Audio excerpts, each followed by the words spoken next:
अब हम लोग आगे के टाइप को देखते हैं। अब हमारा सवाल क्या है, ए ने बी से 6300 रुपये 14% की दर से उधार लिया। ए ने उसमें कुछ पैसे और मिलाकर 16% की दर से सी को दे दिया। इस तरीके से ए को 618 रुपये का लाभ हुआ, तो ए ने सी को कितने पैसे उधार दिया। अगर क्वेश्चन को सही तरीके से समझे, हमारा सवाल क्या है कि ए 6300 रुपये उधार लिया बी से। ए 6300 रुपये उधार लिया 14% की दर से। अब उधार लिया है तो इसे कुछ इंटरेस्ट देना पड़ेगा। अब ये क्या किया, इस 6300 रुपये में कुछ एक्स्ट्रा रुपए लगा दिया।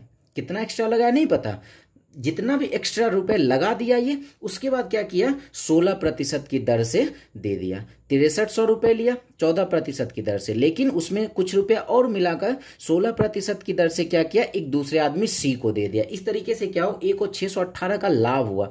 लाभ या हानि होने का मतलब ये है ना कि ए को 618 रुपये ज्यादा ब्याज मिला है। लाभ या हानि होने का मतलब, हानि होने का मतलब कम ब्याज मिला और 618, लाभ होने का मतलब 618 ज्यादा ब्याज मिला। तो क्या कह रहा है, ए ने सी को कितने रुपए उधार दिए, मतलब एक्स्ट्रा रुपए लगाकर ए कितना उधार दिया, ये हमें निकालना है। इसको हम लोग अगर बेसिक मेथड से बनाना चाहे ना तो करते क्या है ना, जैसे पहले ये देखते हैं, ए उधार जो दूसरे को दे रखा है उसका जो इंटरेस्ट होगा और ए जो उधार लिया है उसका जो इंटरेस्ट होगा, उस दोनों का अंतर किसके बराबर होगा, तो 618 के बराबर। ध्यान से फिर से सुनना है, ए जो रुपए ए जो ब्याज लेगा, जो उधार दिए है वहां से जो ब्याज लेगा, और ए जो उधार देगा, ए तो ब्याज देगा, फिर उस दोनों के ब्याज का अंतर कितना होगा, तो 618। हम देखते हैं क्या है ना कि 6300 रुपये 6300 रुपये ए उधार लिया, साथ ही साथ उसमें क्या मानते हैं कि एक्स रुपए लगाकर क्या किया, वो उधार दे दिया। किस दर पर, तो 16% की दर पर। दर ब्याज कैसे निकालते हैं, मूलधन गुने समय गुने दर करते हैं, और गुना समय की जगह पर 1 और बटे क्या करते हैं 100। फिर इसमें माइनस करते हैं, तो ये 6300 रुपये उधार लिया था किस प्रतिशत की दर से, तो 14% की दर से। कितने समय के लिए, 1 साल के लिए, और बटे क्या करते हैं 100, और इसके अंतर किसके बराबर है, तो 618 के बराबर है। यहां से हम लोग क्या करते हैं, सॉल्व करते हैं। या तो एक्स, यहां से हमारा एक्स का वैल्यू आएगा, वो एक्स्ट्रा रुपए हो जाएगा, 6300 में हम लोग उसको ऐड कर देंगे, तो क्या होगा, ए सी को कितना दिया वो हमें मिल जाएगा। लेकिन क्या है ना, हम इस मेथड से नहीं चलेंगे। इसको आप लोग इसको सॉल्व कर सकते हैं आसानी से, आंसर तो कैलकुलेशन तो हो ही जाएगा, तो आप लोग इसका आंसर निकाल सकते हैं क्या होगा। अब हम क्या करते हैं, इसको एक दूसरे तरीके से सोचते हैं जिसमें क्या हो, कैलकुलेशन हमें कम करना पड़े। क्या करते हैं, ध्यान से समझना है। हम ये कह रहे हैं कि ए उधार लिया है 14% की दर पर और दिया है किस हिसाब पर, तो 16% के हिसाब से दिया है। और हाँ, 6300 रुपये ये उधार लिया 14% की दर से, और इस 6300 में क्या किया, कुछ रुपए मिला दिया, कुछ एक्स्ट्रा रुपए ये क्या कर दिया, कुछ एक्स्ट्रा रुपए ये मिला दिया और 16% पर दे दिया। अब एक बात समझना है, अगर ये एक्स्ट्रा नहीं भी मिलाया होता फिर भी इसे 2% का प्रॉफिट होता या नहीं होता। सीधी सी बात है ना, अगर ये एक्स्ट्रा नहीं भी मिलाया होता तो फिर भी इसे क्या होता, 2% का प्रॉफिट होता, क्योंकि 14% पर लिया है, 16% पर दिया है, तो 2% का प्रॉफिट तो ऐसे भी होता। तो किसका 2%, जितना रुपए उधार लिया उसका। 6300 का हम लोग क्या कहते हैं, 2% अगर निकालते हैं तो क्या मिल जाएगा, ये 20 कैंसर ये आ जाएगा 126। मतलब अगर ये एक्स्ट्रा रुपए नहीं दिया रहता फिर भी क्या होता, इसे 126 का प्रॉफिट होता ही होता। अब टोटल इसे प्रॉफिट हो कितना रहा, 618 का, जिसमें से क्या हुआ, 126 का प्रॉफिट तो बिना एक्स्ट्रा दिए हुए हुआ। तो अब बाकी कितना बचा, इसको माइनस कर लेते हैं तो क्या मिल जाएगा, 492 रुपए। अब ये जो 492 रुपए प्रॉफिट हुआ है ये कहां से हुआ है, तो जितना एक्स्ट्रा रुपए दिया है ना, एक्स्ट्रा रुपए दिया उस पर जो इंटरेस्ट लगा है उसी पर 492 इसको फायदा हुआ है। अब ध्यान से समझते हैं, एक्स्ट्रा रुपए कितना दिया है पता नहीं, एक्स्ट्रा रुपए कितना दिया पता नहीं, उस पर इंटरेस्ट इसको कितना मिला, 16% का इंटरेस्ट मिला, और वही किसके बराबर है, तो 492 के बराबर है। अब इसको सॉल्व करते हैं, हमें क्या पता चल जाएगा कि एक्स्ट्रा रुपए ये दिया कितना है। 4 से ये 4 बार में 4 से कैंसिल हो जाएगा 25 बार में, इसको कैंसिल करते हैं तो ये 12 चौके 48 और 123 बार में, तो 125 और 23 को मल्टीप्लाई कर लेते हैं तो एक्स्ट्रा रुपए कितना मिल जाएगा, 25 या 75 का 5 बाकी 7, 50 और 57 का 7 बाकी 5, 25 और 5 30, 375 रुपए क्या ये एक्स्ट्रा दिया है। तो ए ने सी को दिया कितना, ए ने सी को दिया 6300 रुपए ये, और साथ ही साथ एक्स्ट्रा 3075, कहने का मतलब कितना दे दिया, तो 9375 रुपए क्या हो गया, तो ये टोटल ए ने सी को दिया। ऐसे आप लोग सॉल्व कर सकते हैं। आप लोग चाहे तो इस क्वेश्चन को वीडियो पॉज करके बना सकते हैं, सेम वही क्वेश्चन है।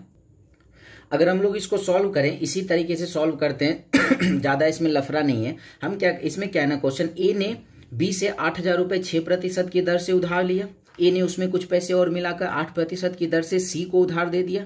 इस तरीके से ए को 500 रुपए का लाभ हुआ, तो ए ने सी को कितने पैसे उधार दिए। फिर वही काम करते हैं। ए 6% की दर से उधार लिया 8000 रुपए, और इस 8000 में क्या किया, ये कुछ रुपए एक्स्ट्रा मिला दिया, 8000 में कुछ रुपए एक्स्ट्रा मिला दिया, और क्या किया, इसे 8% की दर से दे दिया। सीधी सी बात है, अगर ये एक्स्ट्रा नहीं भी दिया होता तो क्या होता, अगर ये एक्स्ट्रा नहीं भी दिया होता तो इसे 2% का लाभ होता या नहीं होता। किसका 2%, तो टोटल का 2%, 8000 का 2%, तो इसे लाभ होता ही होता। 8000 का 2% कितना हो जाएगा, तो 160 रुपए का तो इसे प्रॉफिट होता ही होता। लेकिन इसे टोटल हुआ कितना है प्रॉफिट, 500 का प्रॉफिट हुआ है, जिसमें से 160 तो इसको प्रॉफिट हो चुका है बिना किसी एक्स्ट्रा का, बाकी बचा कितना 340। ये 340 रुपए कहां से इसको मिला है ब्याज, तो ये एक्स्ट्रा जितना रुपए दिया है उस पर 8% का इंटरेस्ट लगा है, और वहीं से इसको 340 रुपए मिल गया है ब्याज। तो हम क्या कहते हैं, एक्स्ट्रा रुपए कितना ये लगाया था पता नहीं, और उस पर इंटरेस्ट मिला है 8% का, तो इसको कितना मिल गया ब्याज, तो 340। तो हमें यहां से निकाल लेते एक्स्ट्रा कितना ये लगा, 4 से ये 2 बार में, और 4 से ये 25 बार में, 2 से ये कैंसिल हो जाएगा 17 बार में। अब मल्टीप्लाई कर लेते हैं हम लोग, 170 और 25 को मल्टीप्लाई कर लेते हैं, 0 25 सते 175, 175 का 5 बाकी हो गया कितना 17, 25 और 17 को ऐड कर लेते हैं, 7 5 12, ये 4250 रुपए एक्स्ट्रा दिया। अब टोटल कितना इन्हें सी को दिया, तो ये 8000 रुपए तो था ही, और साथ ही साथ एक्स्ट्रा कितना दिया, तो 4250, तो क्या हो जाएगा 12250 रुपए ए ने सी को दिया। बिल्कुल ही आसानी से सॉल्व होकर हमारे पास आंसर आ गया। फिर से अब देखते हैं हमारा आगे का सवाल अब क्या है। अब क्वेश्चन है 10,000 रुपए को 2 भागों में इस प्रकार बांटा गया कि पहले को 5% तथा दूसरे को 6% मिला। 5% पर मिलने वाला ब्याज 6% पर मिलने वाले ब्याज से 76.5 रुपए ब्याज अधिक है, तो एक वर्ष में 6% पर कितना पैसा दिया गया। अब इसको समझते हैं। क्या है ना, 10,000 को क्या किया, 2 भागों में बांट दिया। एक को 5% का इंटरेस्ट मिल रहा है, एक को 6% का इंटरेस्ट मिल रहा है। क्या हो रहा है, 5% पर क्या हो रहा है, 6% से 76.5 रुपए ज्यादा ब्याज मिल रहा है। मतलब 5% पर वाले पे क्या है ना कि 76.5 का ज्यादा ब्याज मिल रहा है। ज्यादा ब्याज क्यों मिल रहा है, क्योंकि इस पर ज्यादा अमाउंट मिला होगा, ज्यादा रुपए होगा। 10,000 में हो सकता है कि इसके पास 7,000 हो, इसके पास 3,000 ही हो। मतलब 5% वाले पे ज्यादा रुपए लगाया, इसलिए 76.5 रुपए ज्यादा ब्याज आया। तो कह रहा है 6% वाले को कितना रुपए मिला। अगर हम इसके बेसिक की बात करें तो हम एक इक्वेशन बना देते हैं। हम ये कह रहे हैं अगर एक भाग अगर x होगा, यहां पे लिखते हैं, अगर एक भाग x होगा तो दूसरा कितना होगा, 10,000 माइनस x होगा। अगर हम ये कहें इस पर 5% का इंटरेस्ट दिया, तो इस पर कितने का, 6% का इंटरेस्ट दिया। अब ज्यादा मिले या कम मिले, इसी दोनों के बीच के ब्याज का अंतर कितना होगा, तो 76.5 होगा।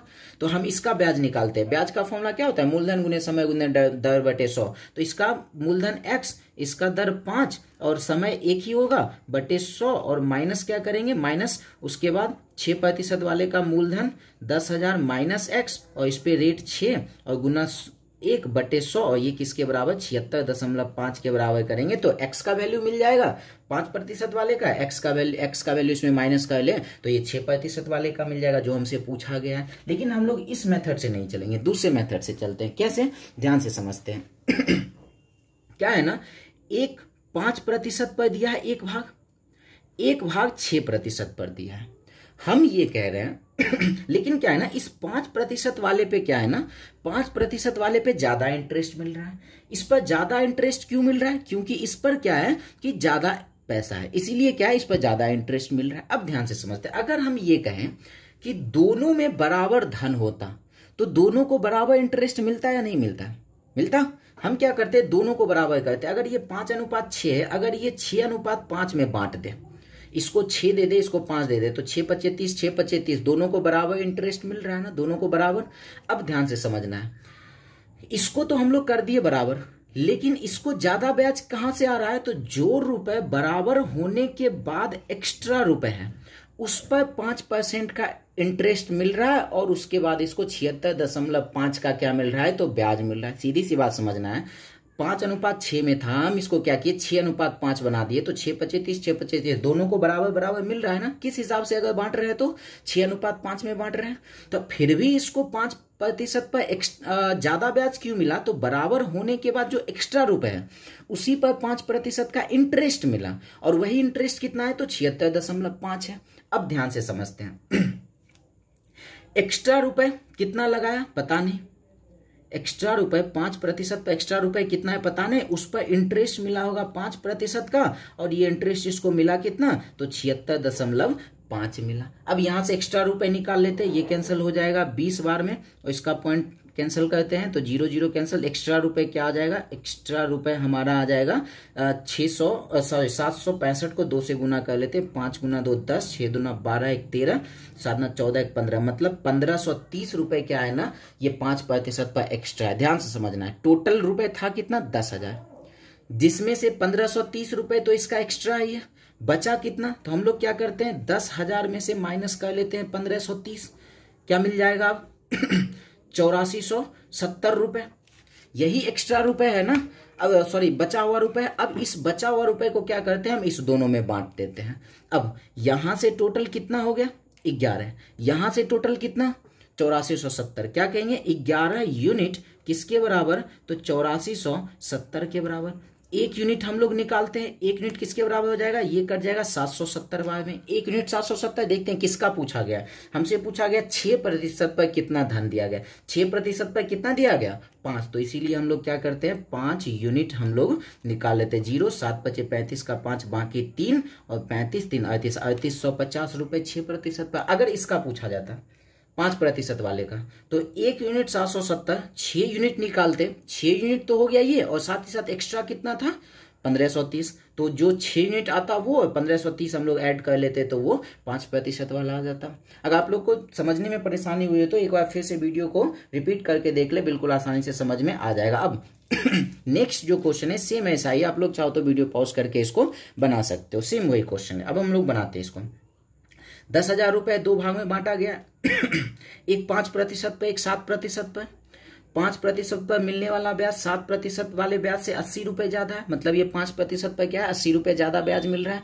तो 7% पर कितना उधार गया? सेम वही काम करते हैं, एक 5% पर दिया गया, एक 7% पर दिया गया।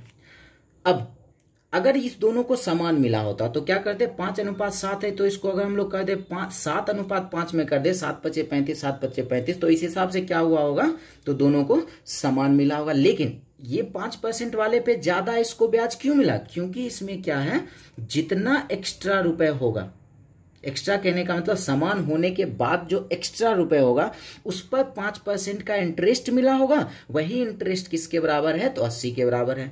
तो इस पर एक्स्ट्रा रुपए है कितना तो पता नहीं, उस पर इंटरेस्ट 5% का मिला, तो इसको कितना ब्याज मिल गया? 80 रुपए ब्याज मिल गया। इसको कैंसिल करते हैं 16 बार में, तो कितना रुपए एक्स्ट्रा है? 16 × 100, 1600 रुपए एक्स्ट्रा है। टोटल 10,000 रुपए है, जिसमें से ये एक्स्ट्रा रुपए को हम लोग माइनस कर लेते हैं, बचा कितना? 8400 रुपए। अब इसी 8400 को बांट देते हैं हम लोग। तो यहां से टोटल किस हिसाब से बेटा, 5 7 5 12, यहां से टोटल कितना? 8400। क्या कहेंगे, 12 यूनिट किसके बराबर?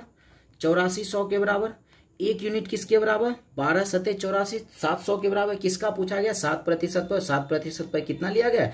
5, इसीलिए 5 यूनिट निकालते हैं तो क्या मिल जाएगा? 7 × 5 = 35, 3500 रुपए। अगर ये 5% वाले पे पूछा जाता तो 1 यूनिट 700, 7 यूनिट सत्ते 4900, साथ ही साथ ये 1600 के भी साथ ही साथ अब इस एक्स्ट्रा को भी इसमें हम लोग ऐड कर देते हैं तो 5% वाले का निकल जाता। चलिए अब आते हैं नेक्स्ट सवाल में। बहुत ही मज़ेदार सवाल था। अब ये देखते हैं क्या है हमारा सवाल। कह रहा है एक आदमी 9,000 रुपये की एक टीवी खरीदना चाहता है, 2200 रुपये कैश पेमेंट देता है, उसके बाद 1400 रुपये की 5 मासिक किस्त देता है और टीवी उसका हो जाता है, तो दर क्या होगा। सवाल को सही तरीके से समझते हैं। क्या कह रहा है, एक आदमी 9,000 रुपये का टीवी खरीदना चाह रहा है, 9,000 रुपये टीवी का दाम है, लेकिन क्या हो रहा है वो 2200 रुपये एक बार में दे दिया। उसके बाद क्या किया, 1400 रुपये 5 मासिक किस्त में दिया। 1400 5 बार दिया तो 14 25 70, 7,000 और दे दिया। मतलब 2200 पहले दिया था, 7,000 और दे दिया तो 9200 दे दिया। मतलब दाम था 9,000, पे कितना किया 9200 रुपये। कहने का मतलब वो कितना इंटरेस्ट दिया, 200 रुपये इंटरेस्ट दिया या नहीं दिया। 9,000 दाम था, 9200 पे किया, 200 इंटरेस्ट दिया। अब आगे बढ़ते हैं। 9,000 दाम था, 2200 तो एट ए टाइम ही दे दिया, तो बचा कितना 0 0, 10 में से 2 गया 8, 10 में से 2 गया 8 और ये हो गया 6800 रुपये। बचा 6800 रुपये। अब इंटरेस्ट 6800 पर ही चलेगा ना। पहला महीना क्या हुआ, इस 6800 पर इंटरेस्ट चला। अगला महीना क्या हुआ, ये 1400 दे दिया। बचा कितना 0, 8 में से 4 गया 4, सॉरी 0 0, 8 में से 4 गया 4 और 6 में से 1 चला गया 5, 5400 रुपये। फिर उसके अगले महीने क्या हो गया, ये 1400 रुपये और दे दिया। बचा कितना 4,000 रुपये इंटरेस्ट चला। फिर अगले महीने क्या हुआ, 1400 दे दिया। अब कितने पे इंटरेस्ट चला, तो ये हो गया 0 0, 10 में से 4 चला गया 6, 3 में से 1 चला गया 2600 पे इंटरेस्ट चला। फिर अब अगले महीने क्या होगा, फिर ये अगले महीने 1400 ये दे देगा, तो बचा कितना, अब ये बच जाएगा यहाँ पे 0 0, 6 में से 4 गया 2, 1200 रुपये। फिर ये क्या करेगा, तो 1400 रुपये ये दे देगा। 1400 रुपये यहाँ से दे दिया तो 200 रुपये इसका इंटरेस्ट यहाँ से देखने को मिल रहा है ना। 1200 था लेकिन दिया 1400, तो 200 इंटरेस्ट ये भरा। तो ये इस हिसाब से क्या होगा कि ये पे कर देगा 5 बार में। अब ध्यान से समझते हैं। पहला महीना 6800 पे इंटरेस्ट चला, दूसरा महीना 5400 पे इंटरेस्ट चला, तीसरा महीना 4,000 पे इंटरेस्ट चला, चौथा महीना 2600 पे इंटरेस्ट चला और 5वां महीना क्या हुआ, तो 1200 पे इंटरेस्ट चला। और सारा इंटरेस्ट किसके बराबर है, तो 200 के बराबर है। हम एक काम करते हैं ना, रेट हमसे पूछा गया है, रेट का फॉर्मूला लगा देते हैं। ब्याज गुने 100 बटे मूलधन गुने समय। ब्याज की जगह पे हम लोग क्या करते हैं, 200 रख लेते हैं, गुने 100 बटे मूलधन की जगह पे। अब एक महीना इसका, एक महीना इसका, एक महीना, सारे मूलधन को क्या करते हैं हम लोग एक साथ कर लेते हैं। इसके बेसिक मेथड से बनाते हैं तो कॉमन लेकर काम करना पड़ता है। यहाँ हम लोग क्या करते हैं, सबको एक साथ ऐड कर लेते हैं। तो सबको अगर हम लोग एक साथ ऐड कर ले, कितना मिल जाएगा, ये 6800 और 1200 कितना हो जाएगा 80, 8000, फिर 5400 और 2600, 5400 और 2600 कितना हो जाएगा, ये फिर से 8,000, 8,000, 8,000, 16,000 और 4,000, 20,000। मूलधन टोटल कितना हो गया, 20,000 हो गया। नीचे किसको रखते हैं, टाइम को रखते हैं। टाइम तो एक एक महीना का ही है ना, एक महीना को हम लोग को बनाना पड़ेगा वर्ष में, तो ये 12 से भाग देना पड़ेगा और 12 चला जाएगा ऊपर, क्योंकि मासिक है तो वर्ष में बनाना ही पड़ेगा। अब इसको सॉल्व कर लेते हैं। 20,000 हुआ था, यहाँ 20,000 दे देते हैं। 4 0, 4 0 इसका खत्म हो गया, 2 2 खत्म हो गया। रेट क्या मिल गया, तो 12% का रेट हो गया। बिल्कुल आसानी से सॉल्व है, कुछ था ही नहीं सवाल में। तो ऐसे हम लोग इसको सॉल्व कर सकते हैं। तो विशेष आज के लिए इतना ही। अब हम लोग क्या करते हैं ना, इस एसआई के क्वेश्चन को अब हम लोग समाप्त करते हैं। आप लोग अब किसी भी बुक से भी आप लोग क्वेश्चन को प्रैक्टिस कर सकते हैं सही तरीके से, सारे वीडियो देखकर। बाकी कोई भी अगर क्वेश्चन में डाउट हो या फिर एक्स्ट्रा क्वेश्चन पूछना हो तो आप लोग कमेंट में जरूर पूछ सकते हैं। अब हम लोग मिलते हैं नेक्स्ट वीडियो में। आज के लिए विशेष इतना ही, धन्यवाद।